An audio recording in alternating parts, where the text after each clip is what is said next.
व्यष्टि अर्थशास्त्र से संबंधित पिछले वीडियो में हमने जाना कि किस प्रकार से उपयोगिता के माप के लिए दो अप्रोचेज प्रचलित है। गणनावाचक विचारधारा वाले अर्थशास्त्री कहते हैं कि उपयोगिता को मुद्रा रूपी पैमाना से मापा जा सकता है, जबकि क्रमवाचक विचारधारा के अर्थशास्त्री ये कहते हैं कि उपयोगिता को मापा नहीं जा सकता, केवल क्रम प्रदान किया जा सकता है। उसी क्रम में आज के इस वीडियो में हम देखेंगे कि सीमांत उपयोगिता और कुल उपयोगिता किसे कहा जाता है, सीमांत उपयोगिता कितने प्रकार की होती है, और तीसरी चीज हम जानेंगे कि सीमांत उपयोगिता और कुल उपयोगिता में अंतर क्या होता है। पहले हम जानते हैं कि कुल उपयोगिता किसे कहते हैं। किसी वस्तु की विभिन्न इकाइयों से प्राप्त जो उपयोगिता होती है उसके योग को ही कुल उपयोगिता कहा जाता है। जैसे जैसे हम किसी वस्तु का उपभोग करते हैं उसकी अतिरिक्त इकाई से प्राप्त जो उपयोगिता होती है वो घटती चली जाती है। तो देखिए, पहले मान लीजिए एक व्यक्ति है, पहली रोटी खाता है तो उसको उपयोगिता मिलती है 40।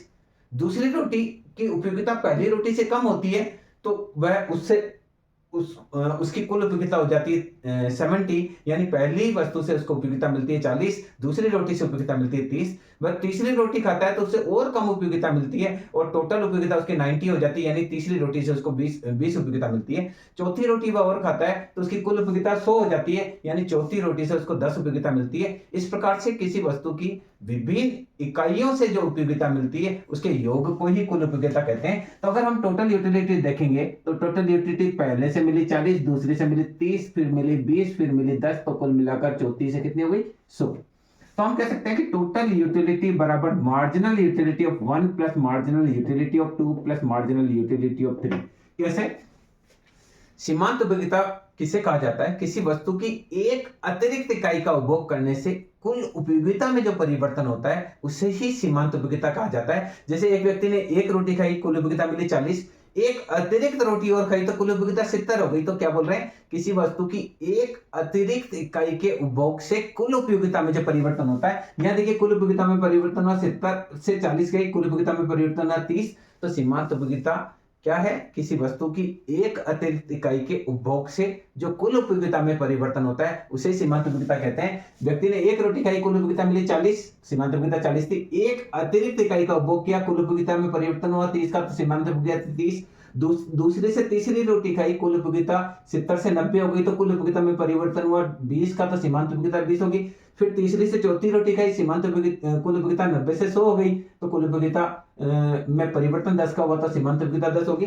फिर व्यक्ति पांचवी रोटी भी खाता है तो सीमांत उपयोगिता कुल उपयोगिता उतनी की उतनी रहती है, ना उसको कोई फायदा होता है ना कोई नुकसान होता है। तो सीमांत उपयोगिता 100 से 100 गया तो आया 0। अगर व्यक्ति छठी रोटी भी खाता है तो कई बार क्या होता है कि फायदे की जगह नुकसान हो जाता है, उसकी कुल उपयोगिता 90 की जगह 100 की जगह 90 रह जाती है। यानी 90 में से 100 जाएंगे तो सीमांत उपयोगिता क्या हुई? यहाँ देखिए सीमांत उपयोगिता कैसे निकालते हैं। ये निकाली हमने 70 से लेकर 40, यहाँ निकाली हमने 90 में से 70 घटाकर, ये निकाली 100 में से 90 घटाकर, ये हमने निकाली 100 में से 100 घटाकर, और यहाँ 90 में से 100 घटेंगे तो यहाँ -10 आ जाएगी, और यहां हम 70 में से 90 घटाएंगे तो -20 आ जाएगी। तो ये सीमांत, तो पहले सीमांत उपयोगिता को समझते हैं, फिर आप कुल उपयोगिता की बात करते हैं, फिर इसका हम चित्र बना करके उसको समझेंगे। तो देखिए कुल मार्जिनल यूटिलिटी क्या है? Marginal utility change in total utility upon change in quantity. यानी हम इसको लिख सकते हैं total utility of n minus total utility of n-1 upon quantity of n minus quantity of n-1। आप इतना इसमें कंफ्यूज ना हो, अपने को क्या देखना है कि क्वांटिटी में कितना परिवर्तन हुआ और वस्तु में। देखिए यहां से हम देखेंगे मार्जिनल यूटिलिटी 1, वस्तु थी कुल उपयोगिता 40 और वस्तु थी 1, तो मार्जिनल यूटिलिटी 40। दूसरी मार्जिनल यूटिलिटी देखेंगे तो कुल उपयोगिता में परिवर्तन हुआ 70 - 40 और वस्तु में परिवर्तन हुआ 2 - 1। ठीक है, तो यहां क्या होगा? ये हो जाएगी आपकी 30/1, तो सीमांत उपयोगिता हो गई 30। पहली की सीमांत उपयोगिता क्या है? पहली रोटी से 40 उपयोगिता मिली, पहले थी 0, रोटी अभी 1 खाई, पहली थी 0, तो ये अगर 40/1 बराबर पहली वस्तु से सीमांत उपयोगिता 40। देखिए पहली वस्तु से कुल उपयोगिता मिली 40, उससे पहले कुल उपयोगिता थी 0, वस्तु अभी 1 खाई, पहले कोई नहीं रोटी पहले 1 खाई, अभी 1 खाई, पहले कोई नहीं खाई थी, तो 40/1 ये 40। दूसरी के देखिए सीमांत उपयोगिता 40 से 70 में से 40 गई और वस्तु 2 में से 3, तो कहने का तात्पर्य ये होगा 30। तीसरी देखिए मार्जिनल यूटिलिटी ऑफ 3, अभी है 90, पहले थी 70, अभी 3 रोटी खाई है, पहले 2 रोटी खाई थी, तो 20/1 that is 20। Marginal utility of 4 देखेंगे तो अभी 100 थी, पहले 90 थी, अभी 4 रोटी खाई, पहले 3 रोटी खाई हुई थी, तो 10/1 बराबर 10। इस प्रकार से सीमांत उपयोगिता के निकालने के लिए क्या करते हैं, पहली 40, 70 में से 40 गया 30, 90 से 70 गया 20, 100 से 90 गया 10, 100 से 100 गया 0, 90 से 100 गया -10 और 90 से 70 से 90 गया -20। तो इस प्रकार से सीमांत उपयोगिता क्या होता है, एक वस्तु की एक अतिरिक्त इकाई के उपभोग से जितना भी कुल उपयोगिता में परिवर्तन आता है उसको आप लिखेंगे सीमांत उपयोगिता। अब देखिए कुल उपयोगिता क्या है, कुल उपयोगिता निकालने के लिए हम क्या कर सकते हैं, टोटल यूटिलिटी बराबर marginal utility, addition of marginal utility N से लेके 1 से लेके एन तक। कैसे, अगर आपको दूसरे की टोटल यूटिलिटी निकालनी है तो marginal utility of first plus marginal utility of second कर दीजिए, तो पहली से 40 मिली, दूसरी से 30 मिली, तो कुल मिलाकर कितनी हो गई 70। तीसरी इकाई की टोटल यूटिलिटी देखनी है तो पहले की मार्जिनल यूटिलिटी, दूसरे की मार्जिनल यूटिलिटी और तीसरे की मार्जिनल यूटिलिटी को जोड़ दीजिए, तो आएगा 40 + 30 + 20 दैट इज 90। ये इस प्रकार से 40 और 30 जुड़े 70, 40 30 और 20 जुड़े 90, 40 + 30 + 20 + 10 जोड़कर 100। यानी इस प्रकार से विभिन्न वस्तु की सीमांत इकाई के सीमांत उपयोगिता के योग को ही कुल उपयोगिता कहते हैं। तो यहाँ ये चीज क्लियर हो गई कि कुल उपयोगिता क्या होती है और सीमांत उपयोगिता क्या होती है। मैं एक बार और रिपीट कर देता हूँ, किसी वस्तु की विभिन्न इकाइयों से प्राप्त सीमांत उपयोगिता के योग को ही कुल उपयोगिता कहा जाता है। और सीमांत उपयोगिता क्या होती है, किसी वस्तु की एक अतिरिक्त इकाई के उपभोग से कुल उपयोगिता में जो परिवर्तन आता है उसको ही सीमांत उपयोगिता कहते हैं। पहले हमने एक रोटी खाई, एक रोटी से हमने दूसरी रोटी खाई तो कुल उपयोगिता में परिवर्तन 30 का आया, तो सीमांत उपयोगिता 30 है। दूसरी से तीसरी रोटी खाई, कुल उपयोगिता 70 से 90 हो गई, तो जो परिवर्तन आया वो 20 का आया, वो सीमांत उपयोगिता है। अब इसका चित्र बनाते हैं तो देखिए हमारे रोटी का इकाई 1 2 3 4 5 6 और 7, ये रोटी की इकाई। कुल उपयोगिता देखेंगे 10 20 30 40 50 60 70 80 90 100। ये देखिए कुल 10 20 30 40 50 60 70 80 90 और मान लीजिए 100।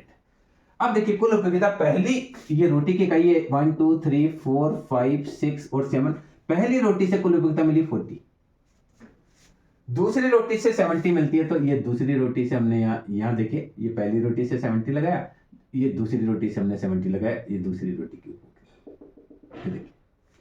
तीसरे से 90 मिलती है तो 90 पे तीसरे का टिक लगाएंगे, ये तीसरी का टिक। चौथी से 100 मिलती है तो 100 पर लगाएंगे। पांचवी से 100 मिलती है, छठी से फिर 90 मिलती है और सातवीं से 70 मिलती है। एक अंदाज से ये देखिए कुल उपयोगिता का चित्र होगा, ये टोटल यूटिलिटी। मार्जिनल यूटिलिटी देखिए गिरती हुई होती है हमेशा, पहले 40 हुई, फिर 30 हुई, फिर 20, फिर 10, फिर 0, फिर -10, फिर -20। ये मार्जिनल यूटिलिटी। यहां देखेंगे ये -10 और ये -20, जो नक्शा लेते हैं उसमें हम देखते हैं यहाँ दोनों प्लस होता है, यहाँ माइनस प्लस होता है। अब आप देखिए सीमांत उपयोगिता के अगर आपसे प्रकार पूछ लिए जाए तो सीमांत उपयोगिता 3 प्रकार की होती है। एक सीमांत उपयोगिता होती है धनात्मक, देखिए 40 30 20 10, ये धनात्मक सीमांत उपयोगिता।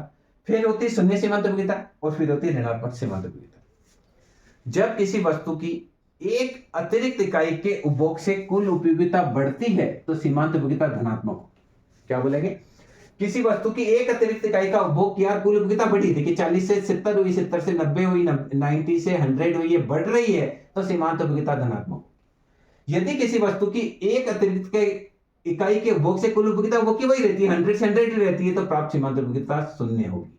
यदि किसी वस्तु की एक अतिरिक्त इकाई के उपभोग से कुल उपयोगिता गिरती है, देखिए 100 से 90 हो गई, 90 से 70 हो गई, तो सीमांत उपयोगिता ऋणात्मक होगी। इस प्रकार से सीमांत उपयोगिता 3 प्रकार की होती है, धनात्मक सीमांत उपयोगिता, शून्य सीमांत उपयोगिता और ऋणात्मक सीमांत उपयोगिता। क्लियर। अब इन दोनों में क्या रिलेशन है उसको आप समझेंगे। जब सीमांत उपयोगिता धनात्मक होती है, देखिए ये 40 है, 40 से 30 20 10 ये सब है पॉजिटिव, ये देखिए पॉजिटिव। जब सीमांत उपयोगिता धनात्मक होती है तो कुल उपयोगिता बढ़ती है। 40 थी, 40 सीमांत उपयोगिता धनात्मक है तो कुल उपयोगिता बढ़ी, सीमांत उपयोगिता पॉजिटिव है तो कुल उपयोगिता और बढ़ी, फिर सीमांत उपयोगिता पॉजिटिव है तो कुल उपयोगिता और बढ़ी। ये देखिए। दूसरी चीज देखिए, जब सीमांत उपयोगिता 0 होती है तो यहां देखिए 5 पर, यहां देखेंगे ये देखिए 1 2, ये 3rd, ये 4th पर देखिए फोर्थ पर 100 हो गई, फिफ्थ पे जब सीमांत उपयोगिता शून्य होती है तो कुल उपयोगिता अधिकतम होती है। देखिए 100 अधिकतम है।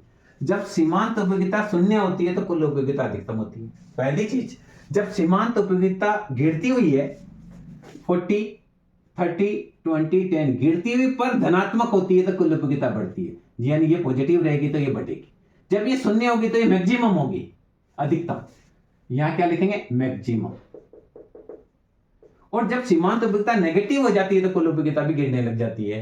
ये इन दोनों में रिलेशन होता है। कई बार परीक्षा में पूछ लिया जाता है कि सीमांत उपयोगिता और कुल उपयोगिता में क्या परिवर्तन है। चित्र पूछ लिया जाए तो आपको ये चित्र बनाना है, टेबल पूछ ली जाए तो ऐसे टेबल बनानी है, और रिलेशन पूछे तो when marginal utility is positive total utility is increasing, when marginal utility is zero total utility is maximum, when marginal utility is negative total utility is diminishing. इस प्रकार से हम इसको रिलेशन बता सकते हैं। तो इस वीडियो के माध्यम से मैं समझता हूं आप ये समझ पाए होंगे कि कुल उपयोगिता किसको कहा जाता है, सीमांत उपयोगिता किसको कहा जाता है, और सीमांत उपयोगिता कौन कौन से प्रकार की होती है। हमने 3 प्रकार की बात करी थी कि सीमांत उपयोगिता एक धनात्मक होती है, एक शून्य होती है, एक ऋणात्मक होती है, और लास्ट में हमने ये देखा कि कुल उपयोगिता और सीमांत उपयोगिता में क्या रिलेशन होता है। जब सीमांत उपयोगिता गिरती हुई परंतु धनात्मक होती है तो कुल उपयोगिता बढ़ती है।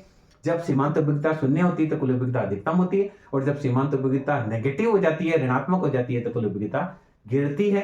तो मैं समझता हूं इस वीडियो के माध्यम से कुल उपयोगिता और सीमांत उपयोगिता क्या होती है और इनमें क्या रिलेशन होता है, इसको आप अच्छी तरीके से समझ पाए होंगे। धन्यवाद।